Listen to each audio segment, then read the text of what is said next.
चैतन्य Salve advance प्रतिनिधी। आज आपण एकनाथवाडी तालुका जिल्हा धाराशिव या गावामध्ये शिवाजी चव्हाण यांच्या कांद्याच्या प्लॉटमध्ये आलेला आहे। ह्या प्लॉटमध्ये आपण 4 दिवसांपूर्वी काजूचा डेमो दिला होता। त्याचे रिझल्ट कसे आले हे आपण शेतकऱ्याच्या तोंडून ऐकून घेऊ। नमस्कार। नमस्कार। नाव काय आपलं? शिवाजी चव्हाण, गाव एकनाथवाडी। Mobile number 76 20 84 73 57। काजूचा डेमो देण्या अगोदर तुमच्या प्लॉटमध्ये कांद्याची काय अवस्था होती?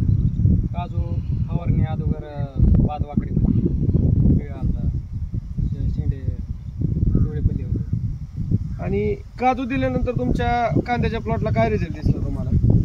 काळोखी आली, चकाकी आली,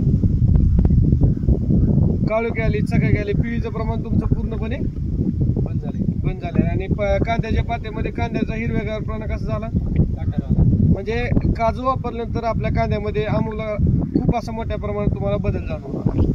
तर तुम्ही शेतकऱ्यांना काय सांगू इच्छिता काजूबद्दल?